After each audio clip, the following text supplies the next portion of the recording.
تھر کے ہسپتالوں کی حالت زار پر چیف جسٹس پاکستان سیکریٹری صحت سندھ پر برہم ہو گئے، ریمارکس دیے کہ تھر میں اب کی اولاد نہیں، والدین نہیں، اس لیے اب کو فکر ہی نہیں، وہاں چھوٹے بچے مر رہے ہیں۔ سپریم کورٹ رجسٹری کراچی میں دوران سماعت chief justice Pakistan justice Gulzar Ahmed نے ریمارکس دیے کہ تھر میں 10-15 ہزار کا صحت کا عملہ ہوگا مگر کوئی نظر نہیں آتا، تھر سے تو مکمل لا تعلقی ہے، اب کے وی آئی پیز جاتے ہیں ان کچھ اور طریقہ کار ہوتا ہے، غریبوں کا برا حال کر دیتے ہیں، انجیکشن لے آؤ، دوا لے آؤ، تھر پارکر کے اسپتال میں بیٹھنے کی جگہ تک نہیں، SIUT دیکھیں جا کر کیسے کام ہوتا ہے، اب کے منسٹرز تو آغا خان سے علاج کراتے ہیں، انہیں کیا پرواہ، اب کے ہسپتال تو استبل بنے ہوئے ہیں، گھوڑے ہوتے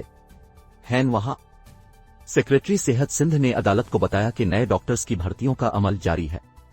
چیف جسٹس گلزار احمد نے ریمارکس دیے کہ اب کی ہر رپورٹ میں UN لکھا ہے، اب کیا کر رہے ہیں، ہر جگہ لکھ دیا، UN نے کہا ہے، UN سے پیسے لیتے ہیں تو انہی کی بات کریں گے۔ عدالتی معاون فیصل صدیقی نے عدالت کو بتایا کہ تھر میں 2018 میں 400 بچوں کی ہلاکتیں ہوئیں، کمیشن رپورٹ میں بتایا گیا کچھ نہیں ہو رہا۔ چیف جسٹس پاکستان نے ریمارکس دیے کہ سیکریٹری لیول کے جتنے افسران ہیں سب مٹھی سول اسپتال جائیں، علاج کے لیے 4-5 گھنٹے لگیں گے، کوئی بچ جائے تو بچ جائے، اب لوگ انہیں انسان نہیں سمجھتے۔ لاڑکانہ سکھر کسی بھی شہر میں چلے جائیں، سرکاری ہسپتالوں کا یہی حال ہے، اب کو پرواہ نہیں، بچے مر رہے ہیں، ہزاروں لاکھوں لیڈی ہیلتھ ورکرز رکھی ہیں، کہاں اتنی بڑی فوج بنائی ہوئی ہے ہیلتھ کی، کہاں؟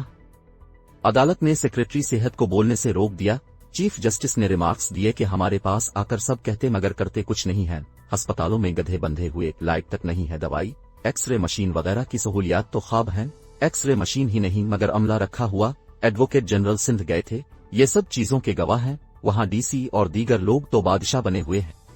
جسٹس اعجاز الحسن نے ریمارکس دیے کہ تھر میں میڈیکل افسران کی 75% اسامیاں خالی ہیں، عدالت نے سیکریٹری صحت سندھ کی رپورٹ غیر تسلی بخش قرار دے دی۔